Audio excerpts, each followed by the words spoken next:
Olá, tudo bem? Hoje estou aqui com o pastor Leandro Tarrataca, que, bom, o currículo dele dispensa apresentação, né? Quem já segue ele, quem conhece ele já sabe que ele é um grande pastor, formado em teologia, tem doutorado, tem mestrado na área e é uma grande satisfação realmente. Eu gostaria de agradecer pessoalmente o pastor Leandro por estar dando essa entrevista aqui para o nosso canal, né? E se Deus quiser vai ser uma bênção mostrar mais de Jesus Cristo na vida do pastor Leandro Tarrataca, porque muitas vezes as pessoas olham para ele somente como pastor, ou aquela aura de respeito, alguma coisa assim, e se esquecem que Jesus Cristo, se não fosse Jesus Cristo na vida dele, nada disso teria acontecido, né, pastor? É isso mesmo. Então eu que agradeço, é uma alegria estar com você, com o pessoal que acompanha o seu canal. E eu oro continuamente para que o seu canal seja muito bem sucedido, que as Amém. pessoas conheçam o Evangelho Amém. e sejam edificadas por meio desse recurso. Amém.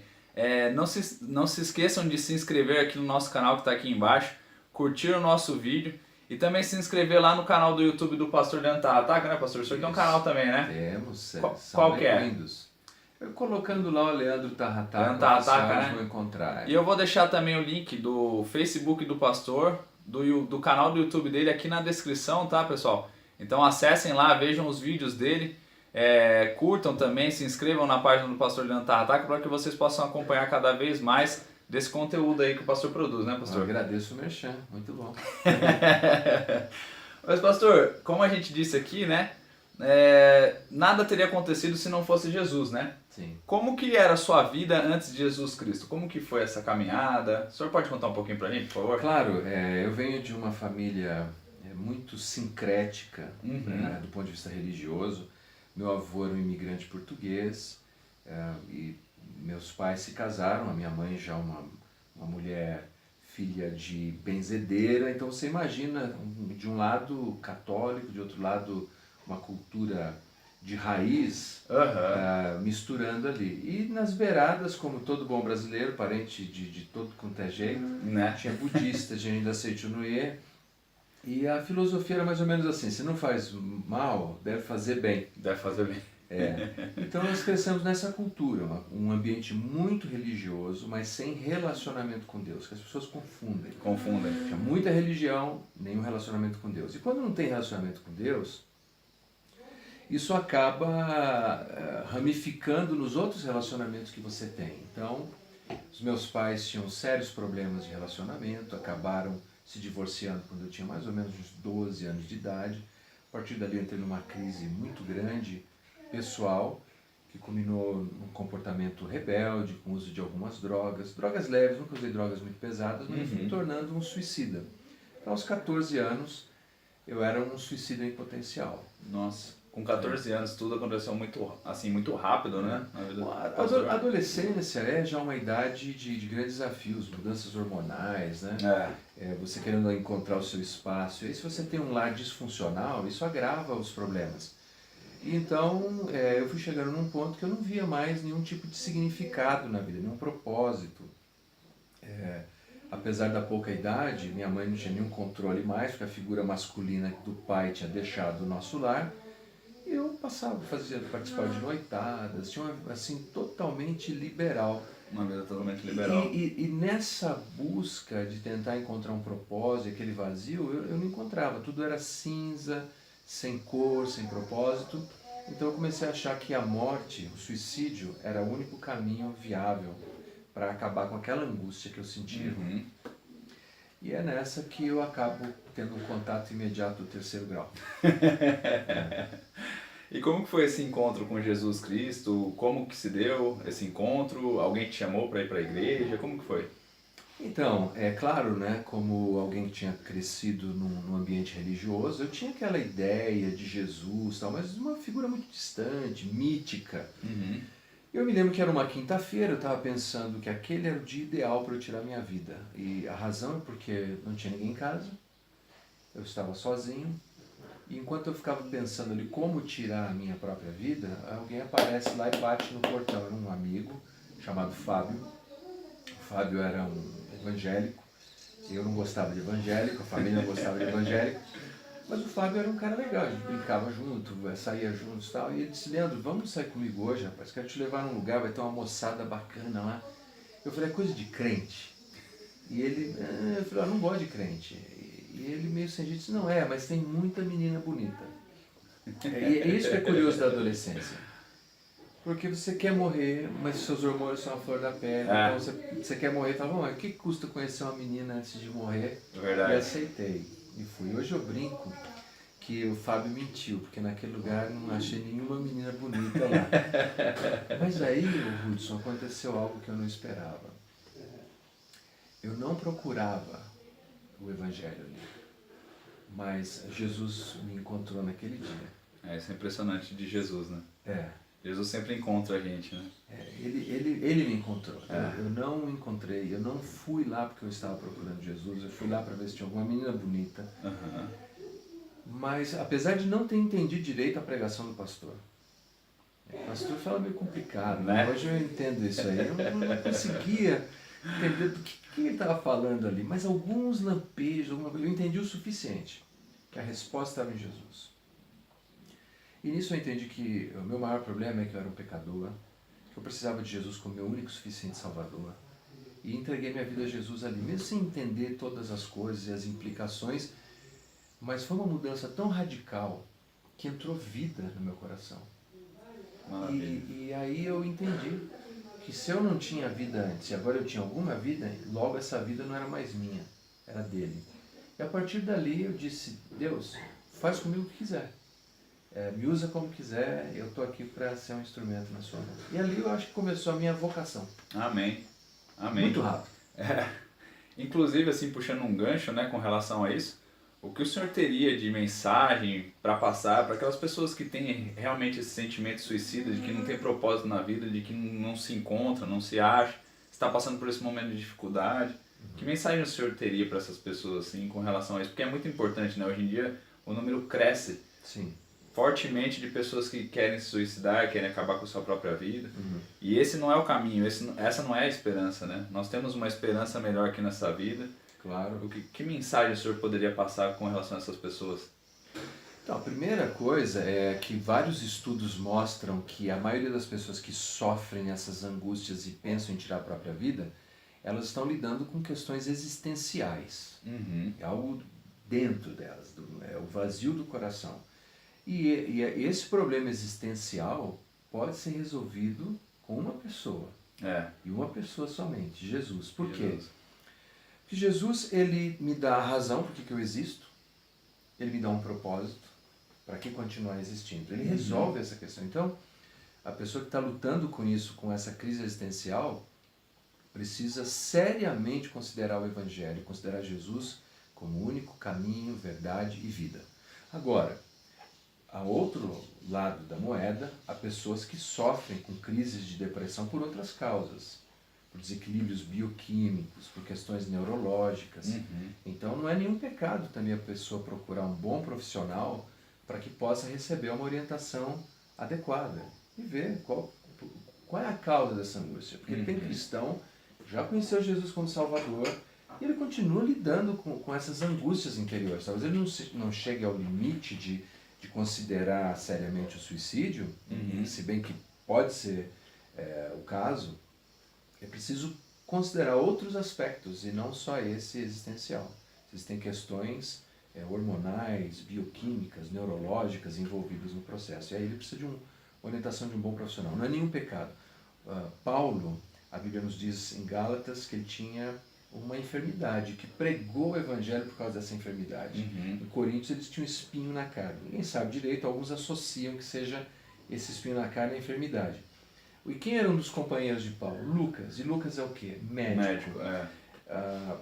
O que se entende é que Paulo, talvez por sua debilidade, precisava ter consigo um médico.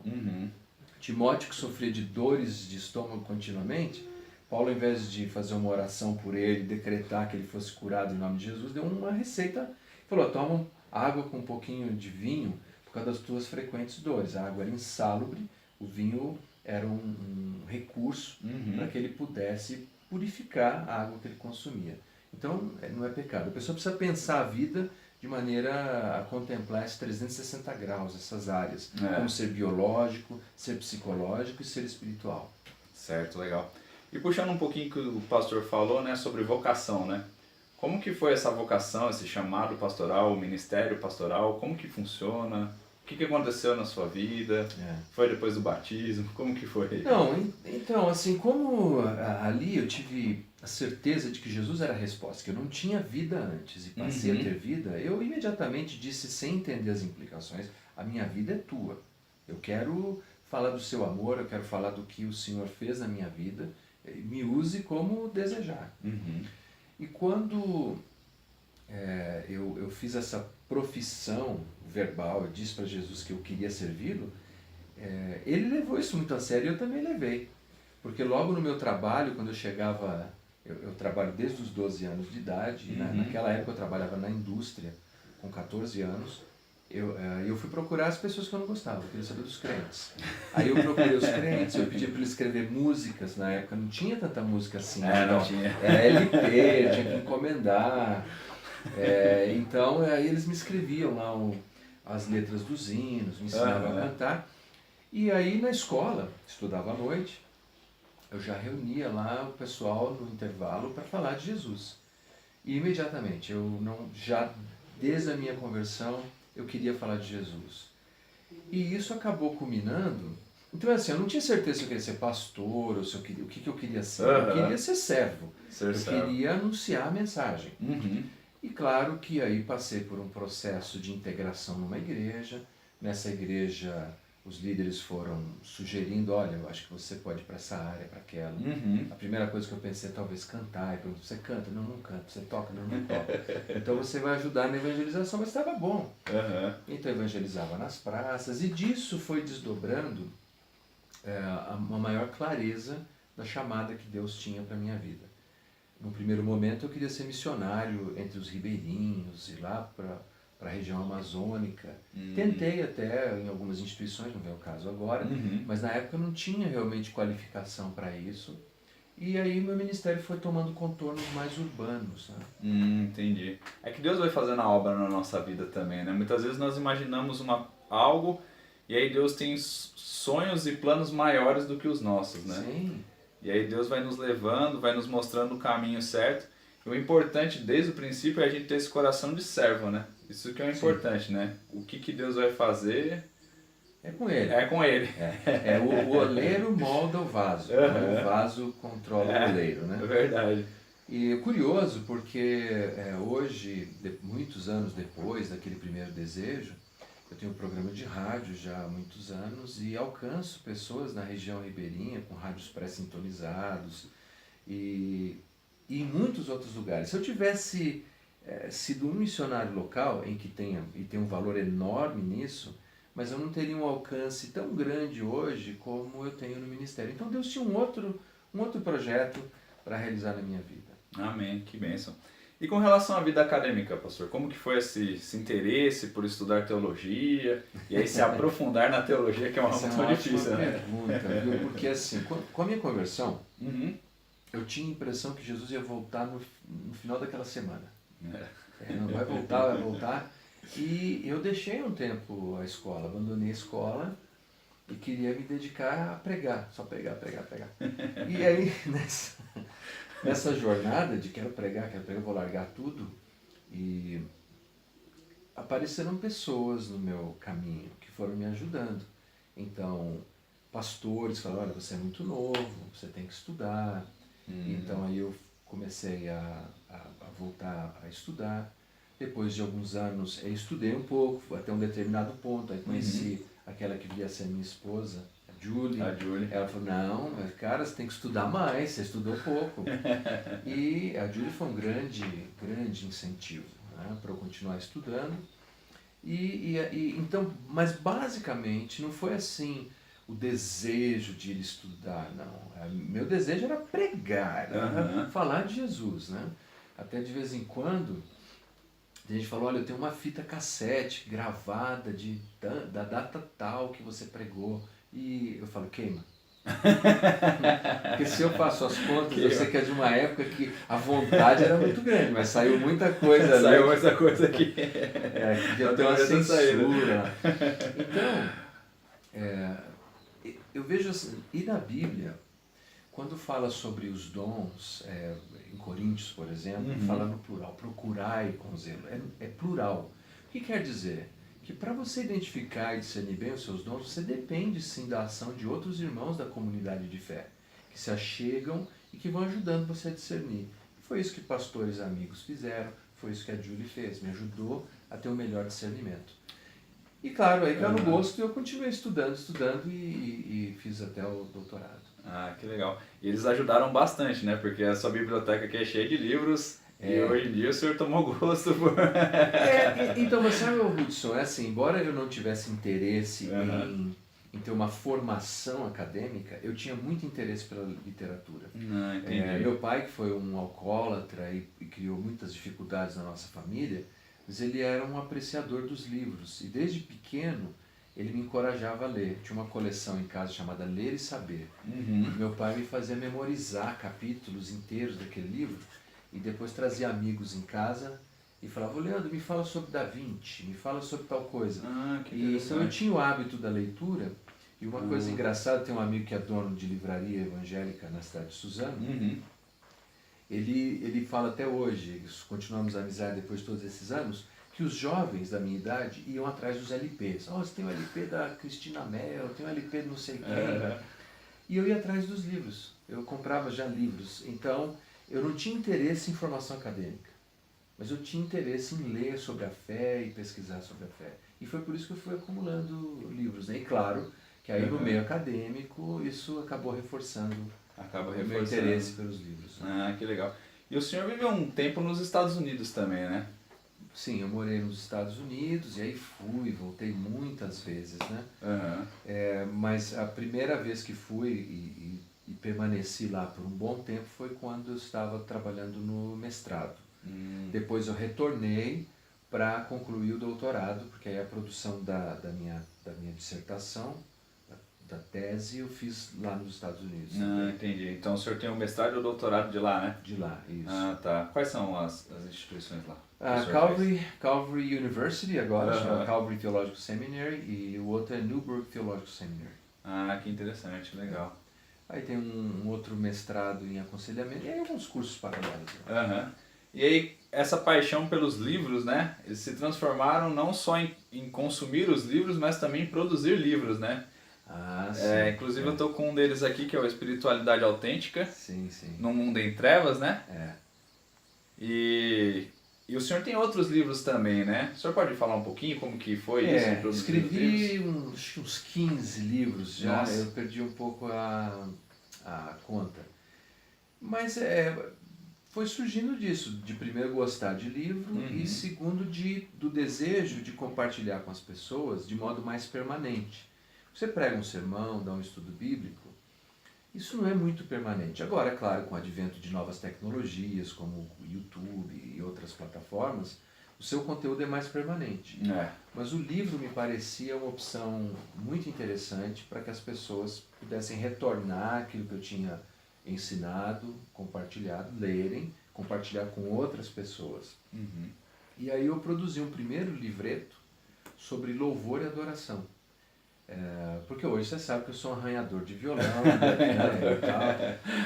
E aí eu comecei a perceber que no universo da música cristã, eu não sou músico, mas pensando especialmente biblicamente, as pessoas repetiam muitas palavras, mas sem ter a ideia do que significava. E aí a ideia desse livreto, Redescobrindo Louvor e Adoração, era mais ou menos explicar o que significa louvar a Deus, o que significa adorar a Deus.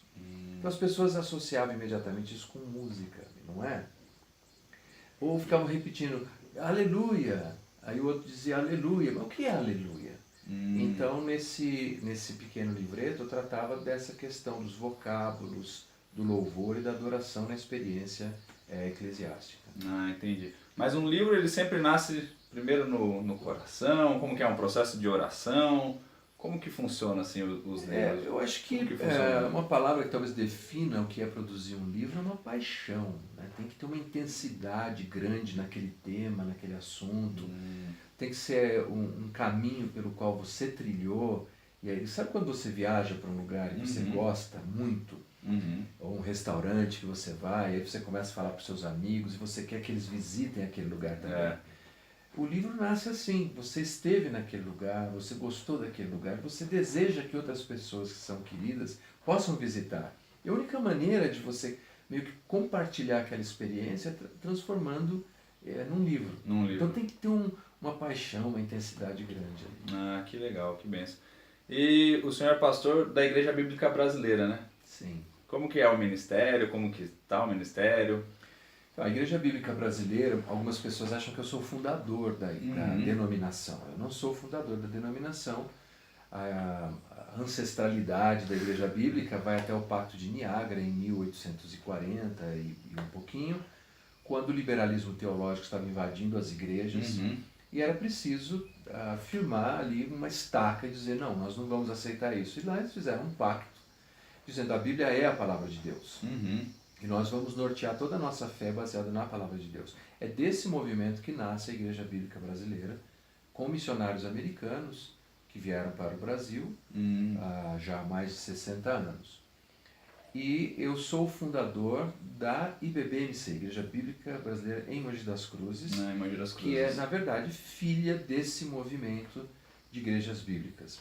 É uma igreja conservadora, como disse, que a Bíblia é a sua regra de fé e prática, que se norteia, que procura fazer o aconselhamento e pensar a vida a partir das Escrituras, mas é uma igreja também arejada, com dinâmica, viva, com uma forte ênfase na área de diaconia, de sócio espiritual, em parcerias com projetos como Fazendo Diferença, que atende 97 crianças semanalmente, como você sabe, atividades como algumas que você mesmo já participou, visitação do asilo, distribuição de roupas para pessoas carentes. Então, eu louvo a Deus porque é uma igreja muito dinâmica, e é uma igreja muito generosa comigo como pastor, que me abraça também nas minhas dificuldades. Ah, que legal. Entendi. E quantas igrejas bíblicas nós temos hoje?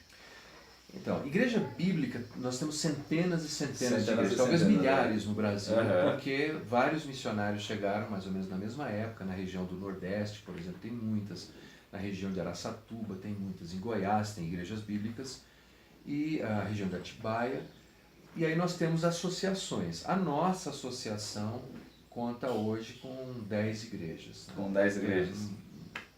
Estão espalhadas pelo Brasil, né? Exatamente. Se Deus quiser, agora eu viajar para o Acre e visitar uma das nossas igrejas lá em Sena Madureira, que é pastoreada pelo pastor Ivilásio. Ah, legal, que bênção.